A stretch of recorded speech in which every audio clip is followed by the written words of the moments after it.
excited to have Ryan here today.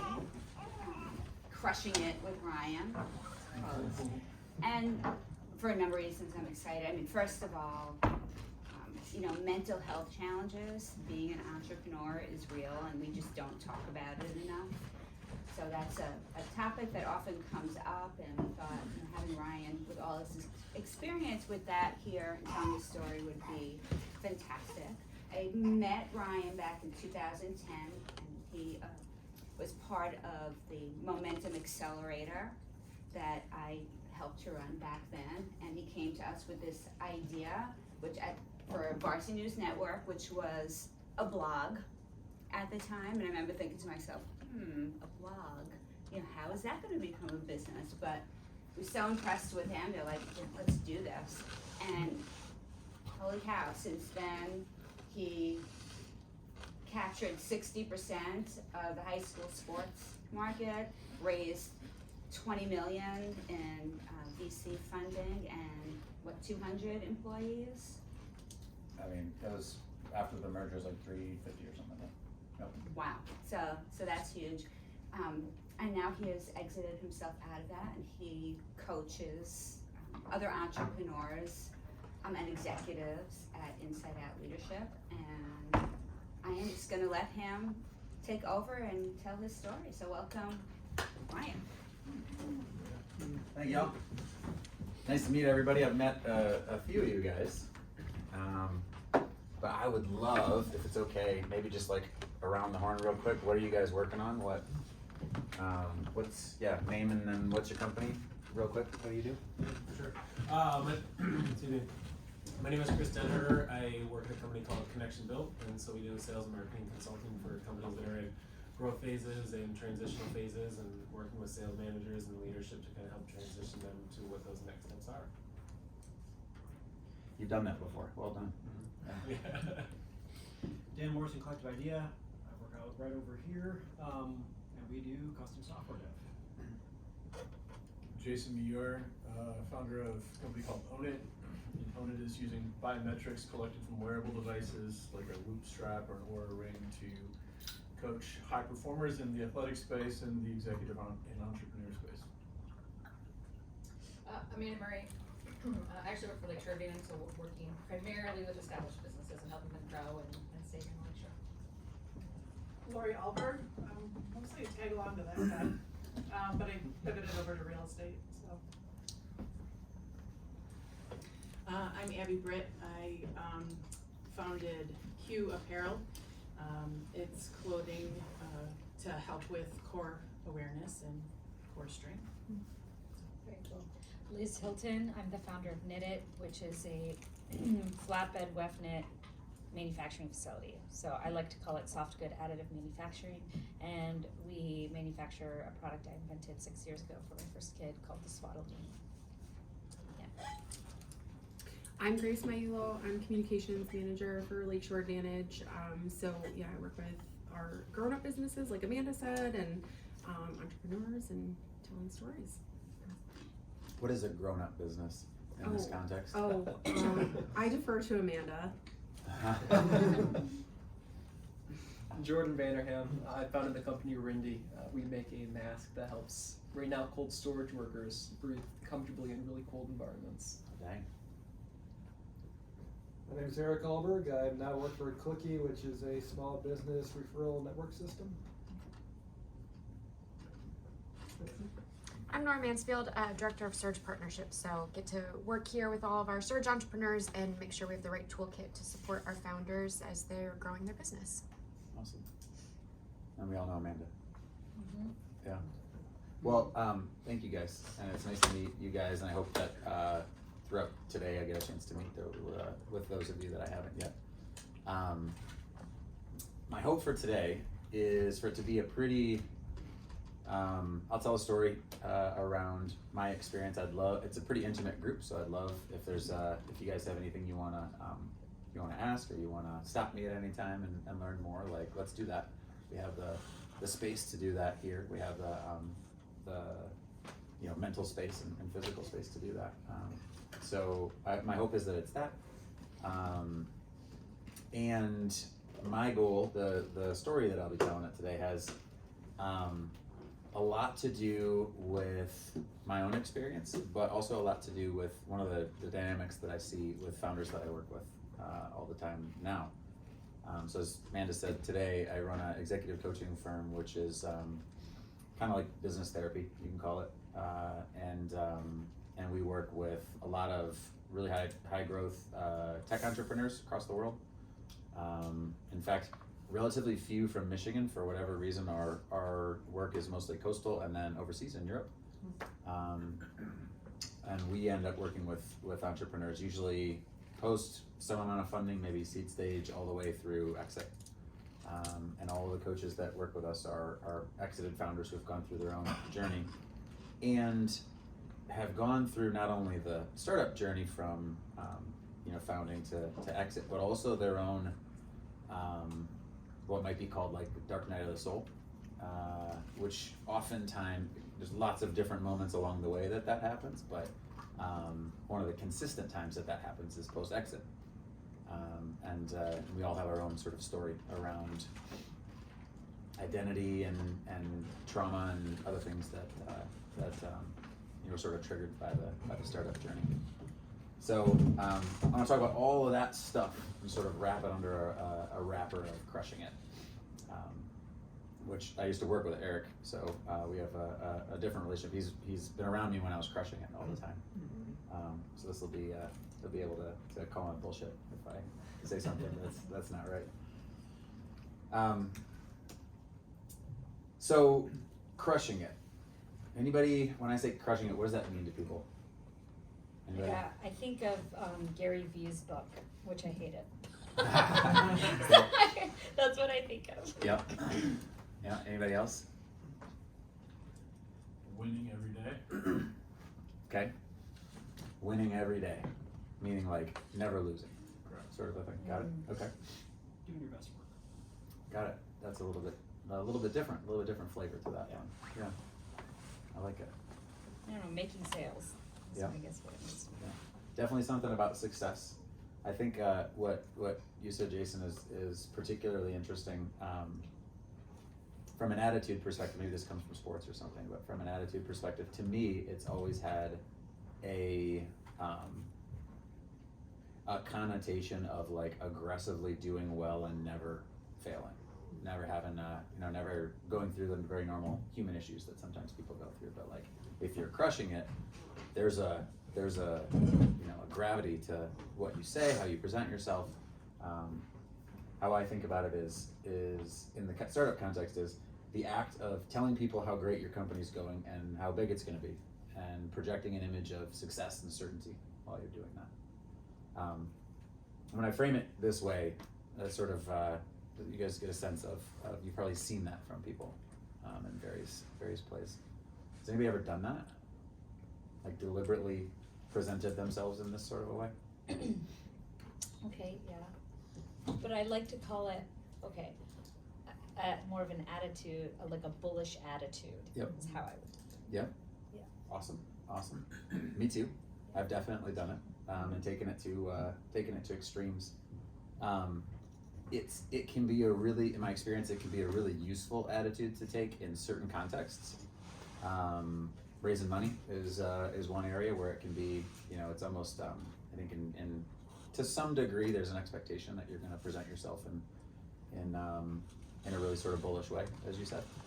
Recruiting, sales in general, this can be an area where that shows up. It's good in those contexts to know kind of where you're going, have a lot of confidence that things are going to go the way that you want them to go. And in the startup world, it's super popular, right? You end up, you go, paying attention to TechCrunch, it's almost all of it is this company's crushing it, this company's crushing it, Go on LinkedIn and listen to a startup, and it's one sort of humble brag after another. Like, I'm so humbled by the fact that we made $1 million this year, which doesn't even make sense, grammatically. What's that? Is it really that humble anymore? That's what I'm saying. Yeah, but somehow. Well, yes, because $1 million isn't much these days. Right. We made $2 million last year, so I'm humbled by my own. Internally interjected. it makes it slide down better somehow. Yeah. But so again, it works. It's, in certain contexts, people want to work for somebody successful. People want to invest in companies that are successful. So portraying that can have some usefulness. The challenge with crushing it is that anybody who's been through the startup world, and it sounds like most of us have, knows that that's not what the startup world looks like. That's not what it actually feels like to start a company, right? More often there's this. You guys have seen this graph before? You have the tech crunch of initiation, which might be a really good example of crushing it. Maybe the promised land and maybe some of those little squiggles on the uptrend, like you have those types of feelings, but more often than not, you're in various versions of the trough of sorrow and crash of ineptitude and those types of things. Like the actual startup journey is hard as shit most of the time. And so portraying this image of things are going really well and we're crushing it, we're doing great work. It creates a delta between what's going on the inside and how you're presenting yourself on the outside, how your company is seen on the outside. And that delta can create a pretty meaningful, as I experienced, barrier between not only you and the investors that you're trying to pitch, you, the employees that you're trying to lead, and you and the people that are close to you and your family and friends. So I see this all the time, this idea that we should be presenting ourselves and we should be presenting the best parts of ourselves, crushing it all the time. And I also see firsthand, and I've experienced firsthand, how challenging that was for me, raising however many millions of dollars and stuff like that from a perspective of we're gonna change the world. You guys, you want to get on board. So what I want to talk about today is the dark side of crushing it. I want to talk about why we do it, how it almost killed my last company, and then present an alternative that we might just kind of wrestle with at the end. So why do we crush it? Anybody have any ideas about that? Why is this a thing? Insecurity. Okay, maybe so. Say more about that. Yeah, we want to project success because you're not gonna buy my thing or hire me if I'm a real human. You want that great version of me that I can project.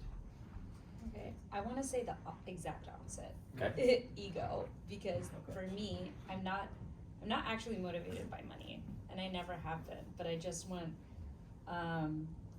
I like the idea of accomplishing something, building something. I'm like extreme. Like I think we're all a little bit of, every human has a little bit of narcissism, like we need it to be a functional human being.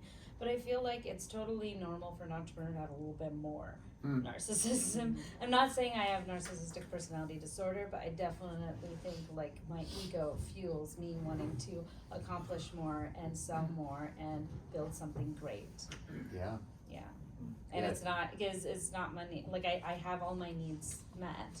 And I can meet all of my needs without building a business, but I want to because I have that ego. Yeah. I hear a little bit of like why we put in the effort and bust our ass for so long to actually achieve these goals might be what you're talking about, and then why we present ourselves in this way might be what you're talking about. I was gonna say, because I think it's both, right?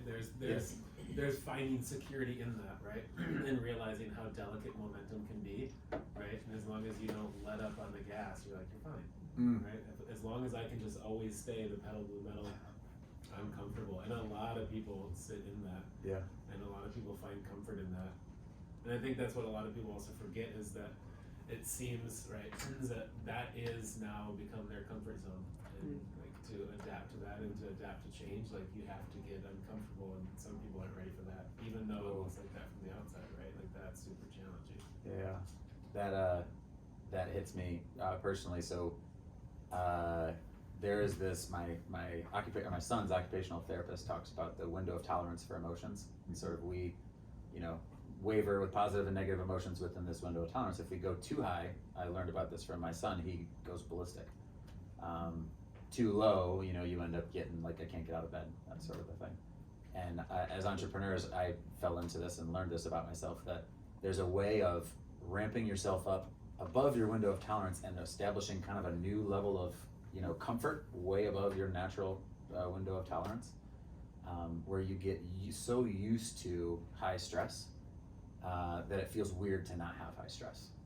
And so an entrepreneur leaves their company and it's like, it just feels weird to not be all like uncomfortable and stressed all the time. You have to readjust in that way. I think that's really well observed. There was this, when my own thinking around this, there was this study that was done, I think in 1982, with rats. This is a picture of the study. It's kind of like a triggering picture, but they hooked up rats' brains to these shock doohickeys, and they put them in an environment that had 2 rooms, right? And so in one room, their shock would be turned on intermittently, kind of off and on, somewhere between 0 and 70% of its full power. So they'd be shocking these rats, however often. Somewhere between 0 and 70% going back and forth. And in the other room, they would have the shock turned on 100% of the way, all the way up, all the time, no reprieve. And anybody guess what happened? 100%. Every one of them super quickly went over to the 100% room. And they've done similar studies. They've done this one a whole bunch of times. So they've done similar studies, kind of less violent with humans. But the takeaway that people take from this is rats and humans prefer bad outcomes, actually getting bad outcomes, to the possibility of maybe getting bad outcomes, even if those maybe outcomes are slightly better. And there's an evolutionary reason for this, which is that if you're getting currently right now a really bad outcome, you're surviving it. We're sure you're surviving it because you're alive, right, to experience this thing.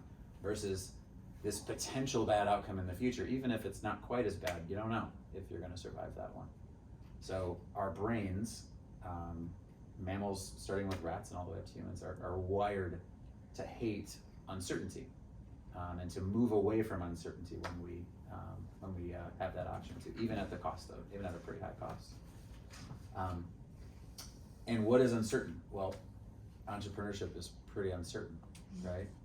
And so even if we're good at it, even if we've adapted ourselves to living in an uncertain place, the way that our brains are wired is that's a very uncomfortable emotion to live within, even if we've become good at it. Uncertainty triggers a part of our brain that wants to feel safe, that wants to be certain about things. And even more than that, evolutionarily, part of being safe was being connected with your people, right? When we lived with tribes, being ostracized was a huge deal. You couldn't, you wouldn't survive that. And so part of maintaining your safety is seeming safe and certain to the other people around you. So in the face of uncertainty, even now from caveman times all the way to today, we pretend and we act as if we're certain and things are going well because it draws people to us. So in the face of uncertainty, we fake it. We make sure that we're always crushing it. I'll be interested in your take on this at some point as well, but when I was running VNN, my experience of crushing it was I had very dialed in answers to things. I had thought about what my answers would be.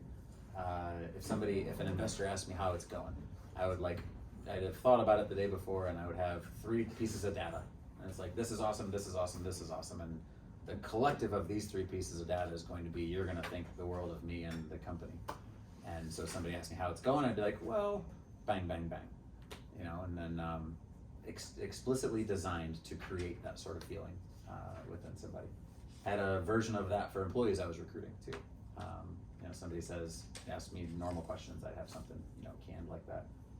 For the board, when I was talking to the board, had the best version of whatever issue. If I was presenting, we went from $2 million to $1 million, I would present that in a way that didn't suck so bad. Right? That was like, actually, we're on our way to 3. So this is 1 step forward, or 1 step back, 2 steps forward. And then one for employees who were, I would have the best version of whatever we were trying to do, and as I'm trying to steer people into the results that I wanted. And for me, I called that just presentation, and that felt really normal. And I work with founders now for whom that's a very normal part of leading a team. And the payoff for this is I got to feel safe. I got to feel secure, competent, and the other payoff is the other person that I was talking to got to feel secure and got to feel safe as well. Investors got to feel like this dude knows what he's doing, everything's gonna be good, up and to the right, even if in the back of their minds they're like, nothing is ever up and to the right, but at least this guy really feels like he's got it, you know? And this is a very, I think the bullet point of this is a very human thing to do. In the startup world, it's maybe more exacerbated or bigger, but it's a thing that we all do just in our everyday interactions with each other. And people do crush it periodically, but you know, as you guys all know, there's usually more to it than that. The image that we portray of our companies and ourselves is maybe that part, the tip of the iceberg, but what's really going on is much larger. So today I want to tell my story around crushing it, and how it almost killed our business. The first aspect of that is that crushing it prevents optimal decision making. This is my personal experience around how this works. Amanda said that I raised $27 million, and I did, and this is a picture of me, a younger version of me, right after I had won the largest business plan competition in the world at the time, which it might even still be from a prize perspective, Accelerate Michigan. Is it still? $500,000? It's a big one. I don't know. Yeah, I don't even know if they still do that. What's that? I'm not even sure they still do that. That is a shame. That's true. Yeah, they don't- What's that? I don't think they exist anymore like that. No. Oh man, so sad for you guys. Anyway, right after I had won this thing, like this is just an example of being in that space, and this is a great example. Fundraising is a great example of like this is when you're absolutely on your game and you're crushing it, right? You have anybody here done investor pitches before? Some, few. You have like a 5 minutes or 10 minutes or whatever it is, but you have like a really tightly polished, hey Bryce, story with, you know, here's where things are currently, here's the overall story, here's the step-by-step with as little moving pieces as possible to how we become a, you know, $1 billion company or a $100 million company or whatever. And presented in that way, everything just fits, right? Everything just makes sense, and you can't dig too deep, but like presented in that way, everything is just so. The challenge with being in a space where you're pitching all the time, being in a space where you're crushing it all the time, is when you start to believe that story as, you know, is the real story of how your business will evolve. A good example of how I did this was we presented early on, probably our Series A round, that we were going to build a mobile app. And when we presented to the investors, we're going to build this mobile app, it's going to cause all these great results and da-da-da-da-da, right? The investors are like, sweet, do it, build a mobile app, here's some money. And when we got into actually building it, the team pretty quickly was like, actually, no, customers don't want that mobile app. They want us to fix this and this and this that was working on our, you know, our current product. And I remember at that point being so caught up in like, well, I told the investors this, and we need to make this happen, so we got to build this thing. And I'm not like a particularly like, you know, bang my fist on the table kind of guy, but I can be pretty convincing. And I convinced everybody that this is what we needed to do. We got everybody to build the mobile app. And of course it didn't work. And we ended up losing some customers because we didn't fix the things that they wanted us to do. And we actually had some of our team get so frustrated that some people quit over that process. And there's this idea, or I had this idea, that because I had presented this story, that it was then my responsibility to continue to pitch and continue to push people in that direction as opposed to listening, right? And the stance that you take, my experience, the stance that I took as as a public-facing entrepreneur it made it very hard to do the actual listening of leadership inside. You guys have probably heard the story of the blind man and the elephant. Anybody? Some of us. You can imagine these guys are blind, and they're all feeling this thing, and they don't know what it is. And one guy's like, it's very round and kind of wrinkly, like a tree trunk. Maybe this is a tree that we're feeling. The other guy's like, no, it's like kind of papery and flappy. It doesn't feel like that at all. I don't know, maybe this is a bat wing, right? Other guy's like, it's not that at all. It's like smooth and it's pointy at one end. I don't know what it is. It's definitely not a bat wing. Maybe it's a bullhorn or something. And the point of this story is that they're all right? None of them have the whole context. And so without that sort of combined context, nobody really understands what it is that they're touching. And in my experience, leadership works like that. None of us sees the entire picture. We need to empower the people around us and listen to the people around us to tell us what's going on. And that's how you lead a team, is listening, combining these perspectives into the best perspective you can. And that is not how you crush it. It's kind of the opposite of how you crush it and how you close deals. There's this quote that I really like by Jack Welch. He's was the chairman of GE and the CEO of GE for a long time. The team that sees reality the best wins. And that sort of calls back to that elephant story. Crushing it prevents, in my experience, personally as well as in venture-backed founders, makes it harder to see because you're so caught up in the reality that you want to create, right? You miss some of the other things. And pretty soon, because you can't see, you end up, making bad decisions. And sometimes when I present this, when I talk to a founder about this, usually I get a lot of pushback because people have, they have something at stake in how they're presenting themselves to the world.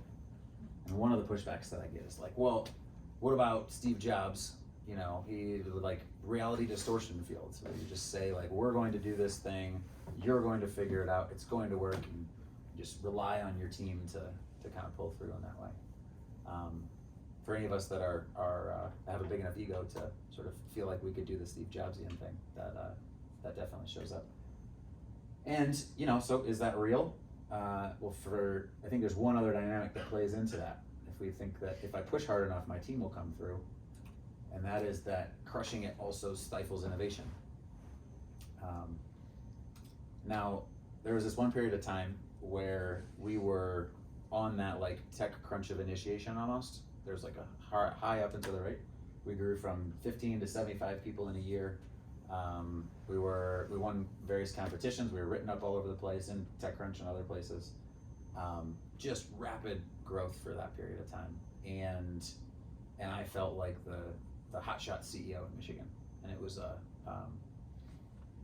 objectively, it was a very fun time, but I like leaned into that hard and marketed myself and the company as much as I could to try to make people feel like the broader world, as well as people inside the company, feel like they're working at a fantastic place where everything is, where we're going up and to the right, we're going into the moon.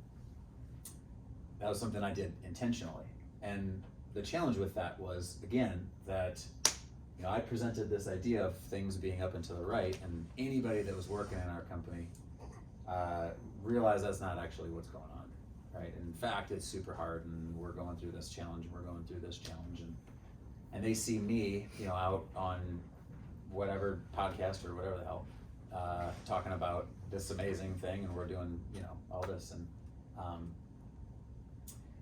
and it's not that there was a disconnect between what I was saying and what we were actually doing. Like, I was just picking the things that were the most appealing when I was talking. I wasn't making stuff up.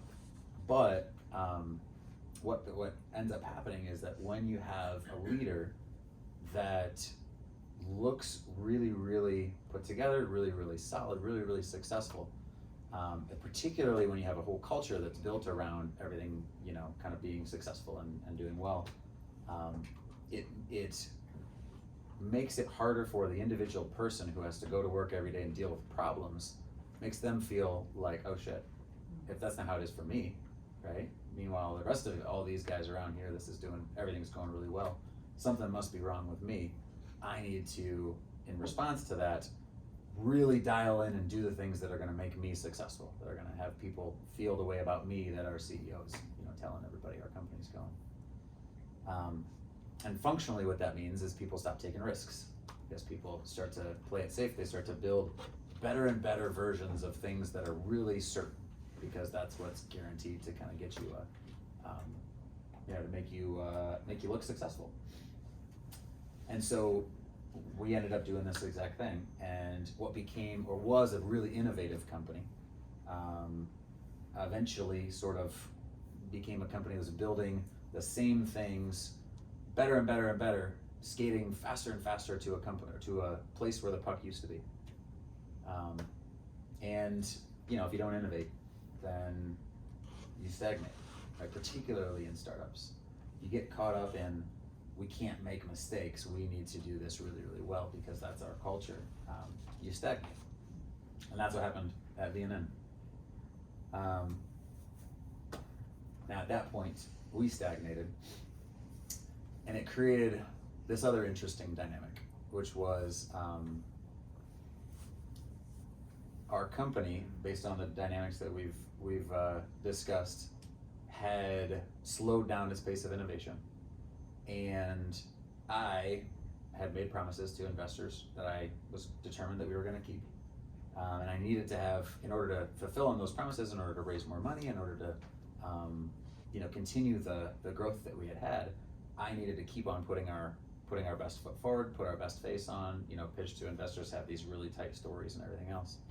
And as the delta of how things were actually going versus the story I had to keep telling got bigger and bigger and bigger, it led to a pretty dark place for me. And that's the third dynamic that crushing it creates, which is it amplifies imposter syndrome pretty dramatically. Imagine that, when you are crushing it, talking about that, fantastic, no biggie. But when you are going through the very normal ups and downs of startups, if your public presentation is everything's going fantastic, during those low points, that can feel pretty lonely and feel pretty, it can amplify imposter syndrome. So the scientific impacts of imposter syndrome: increased stress, decreased likelihood of asking for help, and increased chances of burnout. The more disconnected public versus private is, the greater this is experienced. And to me, it happened to such a degree that I came up with this pet name for it, which is the startup kabuki cycle, which is where kabuki's I think Japanese type of theater where everybody's wearing masks, and one of the goals is to try to guess who people are. And this is, in the startup world, is when you go to work and you put on your mask of success and competence and up and to the right and all that stuff. And meanwhile, hoping that people don't see through that. And maybe you're really, really convincing. Maybe the up and to the right way that you describe it is really convincing. But and I felt like I was really convincing. I thought I had everybody fooled. But people see, and they see in ways that you don't expect. There was this time when we had about 6 months of cash left, and when you have a team, I don't know, we probably had 100 people working there at the time. So 6 months of cash for me was like stressful as hell, right? All these people that aren't going to have jobs if I can't pull something on my ass in 6 months. And we were having a product planning meeting, and I'm thinking about, we have 5 months to figure out a good product story so we can raise more money and do that stuff. But because I was so committed to, like, this company is going up and to the right, you guys should really be excited to be here, I hadn't shared the runway with people. Just been like, I'll worry about runway.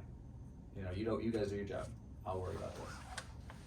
And it's almost frustrating how often I see that dynamic in startups. When they start to get a team, they don't share their runway, and the justification is, I'm super stressed about it. I can't afford my team to be super stressed because then they won't be able to do their jobs. This is just a huge distraction. You don't worry about it, I'll handle it. It's the same logic that I used when I was doing it. And so we're in this product planning meeting, and we had a big vision for this big platform we were building, you know, probably a year or two that it was gonna take. And for the first time, I'm like, we need to dramatically narrow our scope. We need to build this thing that's gonna take 3-4 months, whatever set of features it was. And again, it can be pretty convincing, so people were like, okay, eventually. And then I had one of our engineers come over to me afterwards and say, this is the biggest load of bullshit. Like, I have no idea why we're doing this. It doesn't make any sense. And he was right, because I hadn't shared any of the context. I didn't share that, you know, we only had 6 months and we needed everything to fit within that. So therefore, the 2-year plan doesn't make any sense. And man, that felt like just shitty to have somebody call me out like that and be right about it. So all of this at that time made me feel like I sucked as a leader. So I was stressed, I was isolated, those symptoms of you know, imposter syndrome, and I burned out. Now for in my case, burnout looks different for everybody, but in my case, it was missed revenue targets, a third of our staff quit or was fired, all in like a, you know, couple month period of time, and raised a bridge around just in time to kind of keep things going. And I remember driving home with Laura, my wife. Some of you guys know her, that's why I called her Laura. And saying like, I just want to sell this thing for a cheeseburger. If somebody needs to give me a cheeseburger, I would get the hell out of this.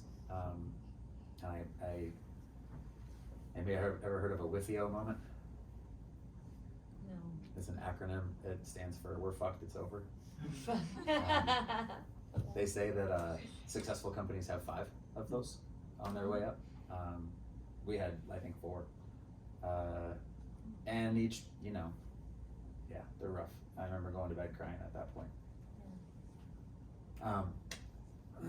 There's this poet that I really like named David White, and he wrote that we have this strange idea about work that we will engender love, loyalty, and admiration in others by exhibiting a great sense of power and competency. We're surprised to find that real loyalty in work is based on a courageous vulnerability that invites others by our example to a frontier conversation, which is such a beautiful way of saying what a startup is, whose outcome is yet in doubt.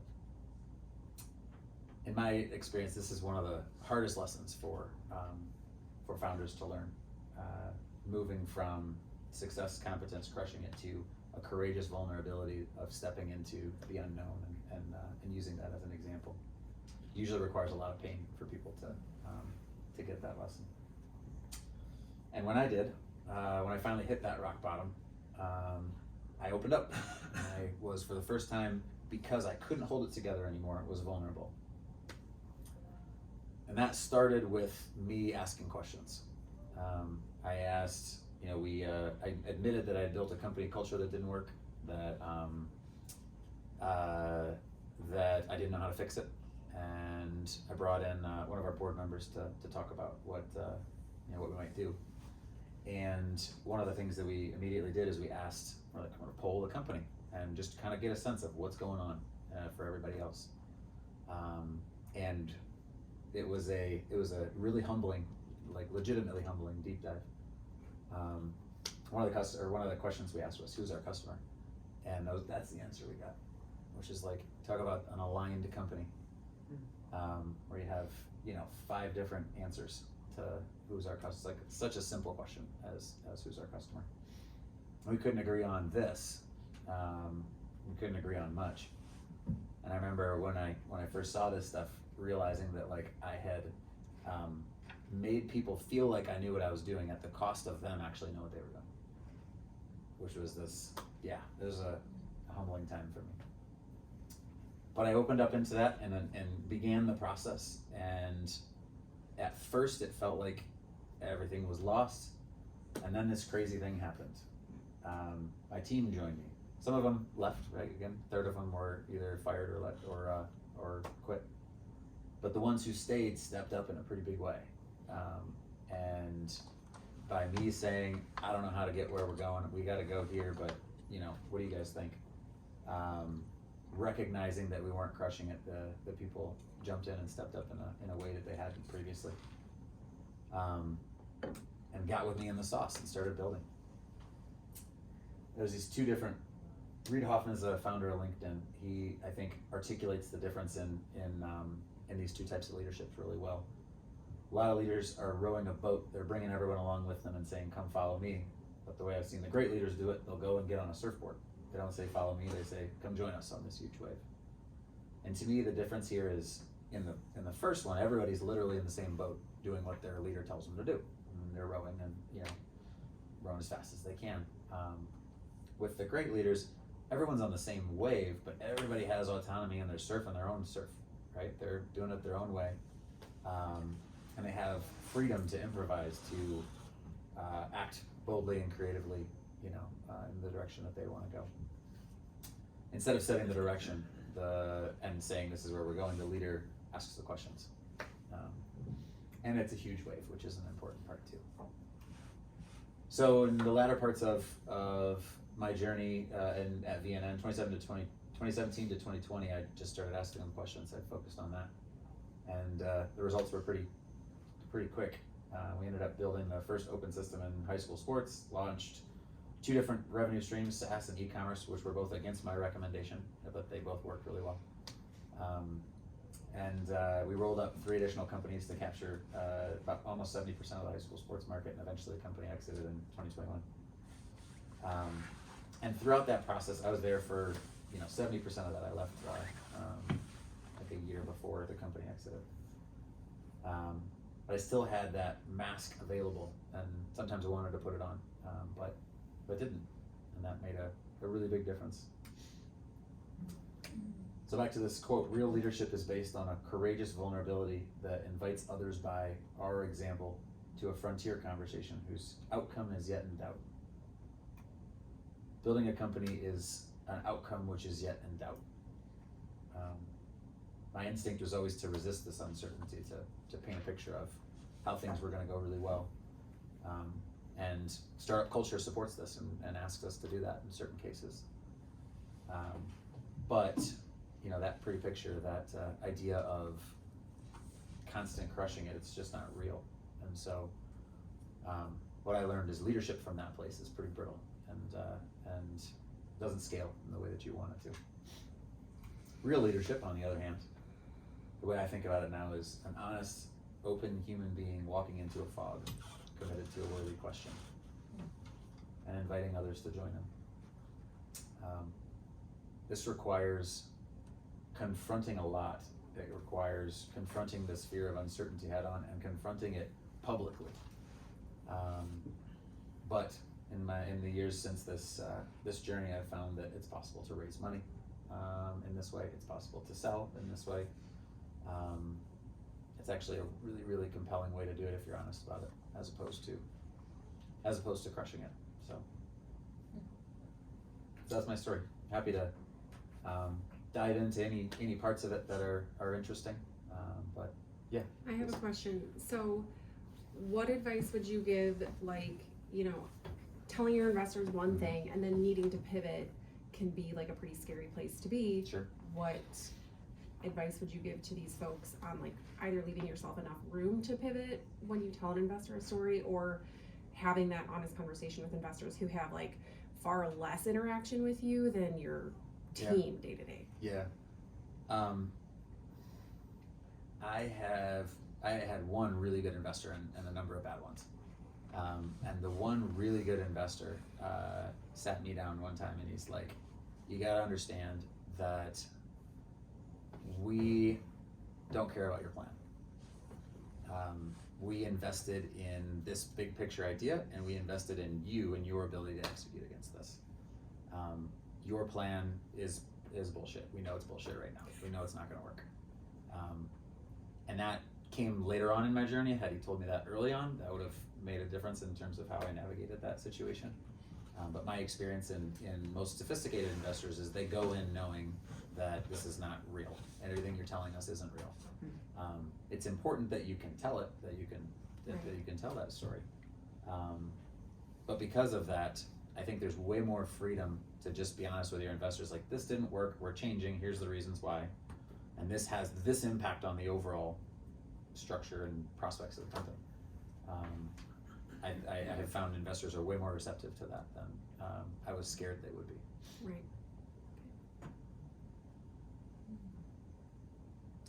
What about sharing? So, I guess I've never actually crushed it apparently, given this definition, because I've always been like painfully transparent to a fault with, especially like with my people. But things are going well. But if things weren't going well, I think I've had this conversation with almost everybody. Like we would pivot. Like if people just stopped buying swaddles tomorrow, like we make hats or gloves or whatever. Mm-hmm. But I would, so like the elephant image, I was just thinking like it's not their job to worry about that though. And even now, like in order for me to get to the next level, like it's not even for me to worry about how we get things done. Like my husband's my COO, so hold on, let me ask the question. Like how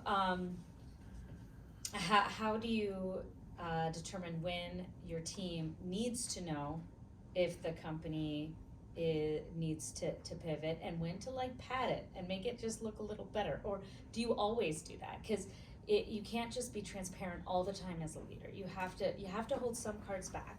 And I just onboarded a new employee. I know I can't dump on her my whole vision, or she's gonna be overwhelmed.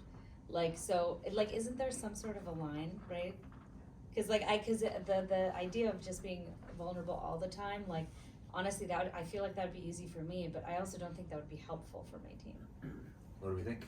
I don't know, yeah. Like, I think that's a big misconception sometimes too, though, is that that vulnerability just means to be everything, right? Yeah. But like we can still have boundaries, right? And we can still put that in, and we can still grow into that, and we can still like evolve with that over time, right? So I just worked with an engineering firm too, same thing, and like that, you have an entire group of people that are overly analytical on everything, right? Everything is black and white. So for them to like work through a lot of gray area is like it's instant. I'm not comfortable anymore, right? Like I need yes or no. I need left or right. And like it doesn't have to be that way. And if you can just slow down and listen and find those moments, and just being quiet and giving them the space. So I always used to tell them, I was like, just ask them the same question twice. Right? And start simple. Like when you're in there and you're engaging with your team and you want them to open up, like, how was your weekend? Right? And that you'll get a bullshit answer every single time. Because everyone is just so used to being in that space. And then ask them again, no, like for real, how was it? And they're like, oh yeah, like we actually did this and this, and like you can do that with a lot of different things, right? Like Michael Bungay-Stanier does a really good job, because he says when talking about coaching and having those conversations, he always says like ask the AWE, like, and that's finishing all of that with and what else, and naturally getting somebody to actually open up and talk about where they're at, and that's where you can start to find those moments of just like how much can they handle, like how much of this journey are they open to, how much do I feel like they could actually take on right now. And so it's not like, hey, it's the first 2 weeks of onboarding and let's talk about the whole vision, the process, let's talk about the weekly, monthly, and the quarterly goals, and let's overwhelm them and make sure that they're stressed for the next 6 months. Yeah. But like if we can slow it down and ask the conversations, we can find those times of when to like be open, when it's appropriate, and when to put that in front of them. Can I tell a story about it? So we had a terrible client years ago. No. He'd yell at his own employees while we were in the room. Oh wow. He'd call me up and tell me how bad my people were doing, even though I knew that was bullshit. He would change his mind all the time, we'd never ship anything. And he started getting really bad at paying his bills. Like, slower and slower, and he'd yell at me for a while, and he'd pay one, and then, it was a terrible situation, and our team didn't like working for him. But I was so desperate to hang on to this client because we needed the money, frankly. Like we had another client go away for perfectly natural reasons, things ending and changing things internally. And so all of a sudden this is like a very lucrative thing that I didn't want to lose. I didn't want to admit to the team that I didn't want to lose it either. Because in my mind, fix this. I can fix it. I'm smarter than everybody, right? I can fix this. And in the end, that turmoil and that stuff led to a situation where we were eventually laying people off in a really bad situation. In retrospect, it's so clear that if I'd have gone to the team and said, listen, you guys don't like this client, but if we fire him, we might have a very limited run. We might be in a lot of trouble and have to do layoffs in a few months. It's super clear to me that they would have stepped up, figured it out. Maybe some of them would have gotten freaked out and left because of the uncertainty. but I would much rather have worked on that with them than go through all the hell and still have a bad ending. So I think like it was very easy for me at the time to be so guarded and not want to admit that we had problems, even though everyone knew we had problems. It was clear to everybody. I think you also learn later though, and through those experiences over time, like saying that, yeah, some people would leave, hearing that, it's so much more damaging if they stay. They left Like, They left anyway because we were in trouble. Keeping people that aren't comfortable in that and aren't willing to, like, right, it's like the same concept of tolerating the bad employee will kill a good employee. Yeah, Like, even maybe, if you've got one maybe. that's constantly working through like this angst and this discomfort, it's gonna cause more havoc than having people that are like, than having 5 people that wanna be there and wanna join in and wanna support that. Yeah, I don't know. Now that I have, kids and a mortgage and stuff, it's a lot, I understand that people want certainty in their lives. Mm-hmm. I think, and part of running, an agency or a startup is that, cash flow is always an issue, and, the bank balance is never where you want it to be, but you have, I know we have money coming in here, and I know we have this investor coming in here. There's always some level of certainty you have as running the business that you might not have as an employee just looking at raw numbers. So I think that there's maybe transparency with explanation. Like, yeah, if I just show you the books, you might be freaked out. Right. If I show you the books with the story that it tells and that where we know what's coming in the next 3 months, 6 months, it's a different story. Oh, yeah. But I don't want to tell you any of those stories. I just want to tell you that everything's fine. It's a lot easier. And that's the story that you tell your wife. This is where money's flowing in, but Yeah. Oh, I thought you were saying that everything's fine. oh, Honey? Wow. That'll get you in trouble. I'm sure a lot of founders run into that too. Thanks for knowing. I mean, I'd love, anybody else have any thoughts? Thank you for sharing that story. That's really Totally. My, we post this, we started oversharing all of it with like 100 and whatever employees, and it was fine. That's great. Yeah.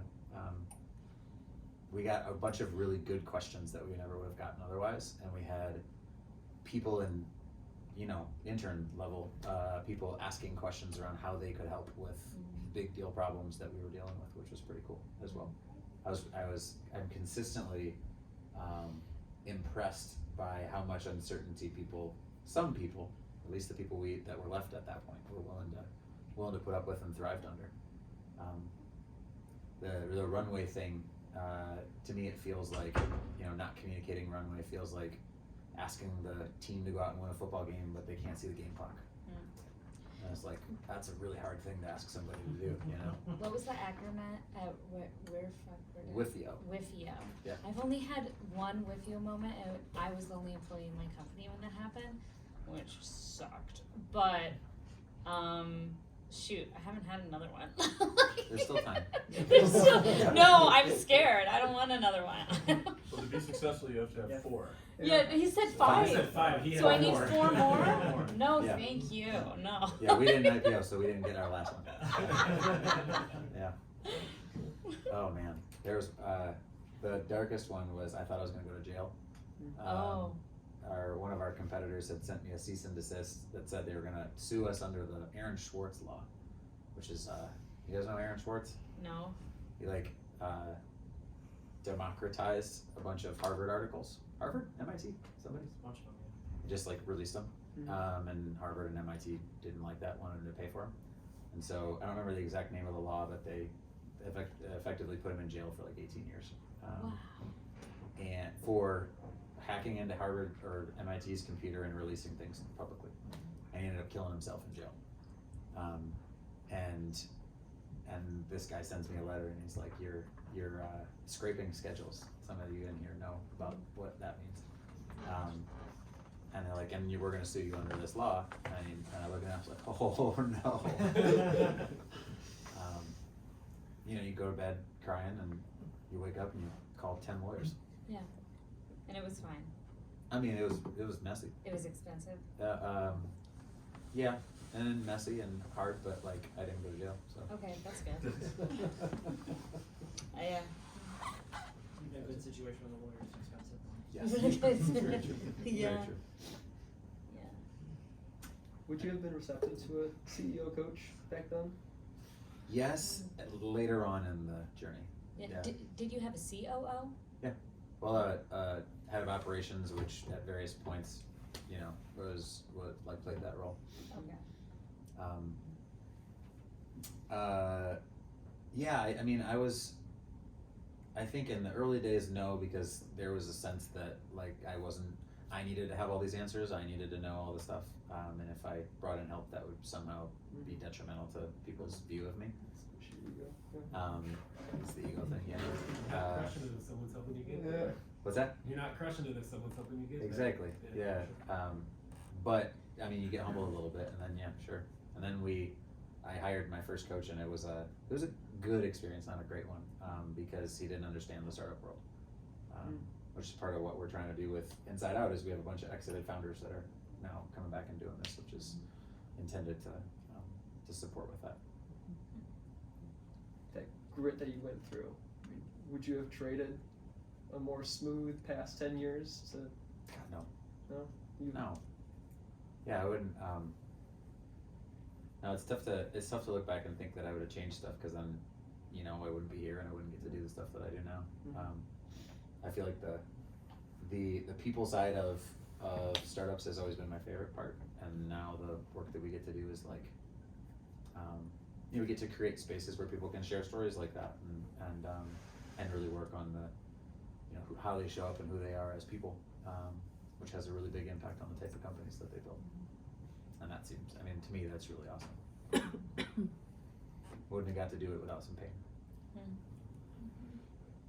So going back to this mentality about raising money, Mhm. like if you're a fast growing startup, you're almost always like crushing it, right? Because you have to get ready for round A, then round B, then round C, and it just, the expectations go up and up and up.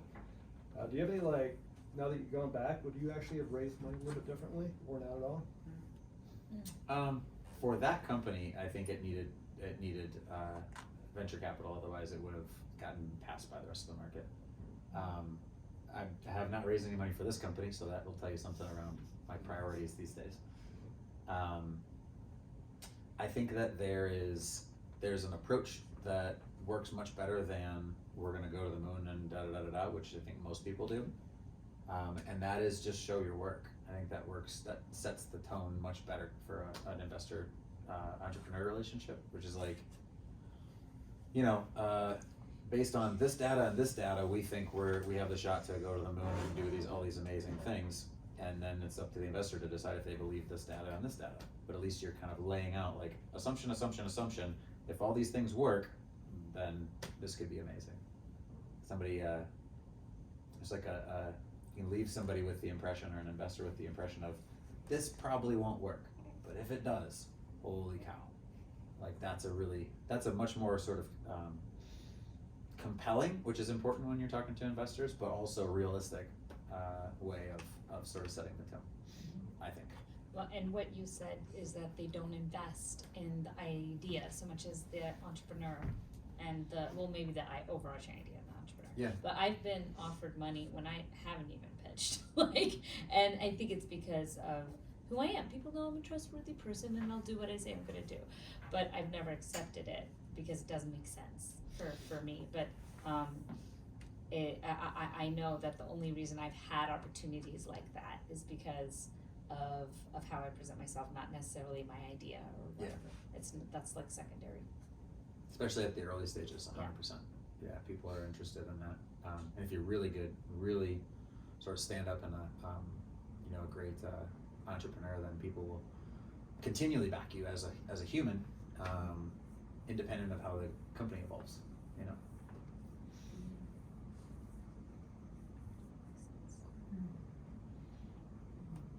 Any last thoughts? I was just gonna share a little bit, like I think last summer I guess, I think I kind of went through my dark night of the soul experience, and I think all of this like really hits home with me in maybe a new way. One of the things I learned about myself through that journey was that I have something called avoidant attachment, which means that at all costs, I avoid big or negative emotions. And so I think that made me successful and productive a lot, but what it did, it left a wake of relationships in my life, where specifically like at home with my spouse, of them wanting more, because I'm always like, we're gonna go, and right, like I think it, like pointing to where we're going all the time as the leader of the company, and the crushing it mentality, which I think at some level is self-fulfilling, right? Like, or you believe that it's self-fulfilling. I have to believe this in order to get there. All led to a place where there was relationships that I wasn't tending to the way that I should or needed to, because I was always like, I don't want to go into the trough of sorrows. I don't want to talk about how things are bad. I don't want to be vulnerable or open. We did a series of, we laid off 20 people all on the same day last May, and like devastating. Did it all on Zoom, one-on-one, like really meaningful conversations, but devastating to see everybody go. And I came home and my wife was like, "So how are you doing?" I'm like, "I think I'm okay. I'm fine."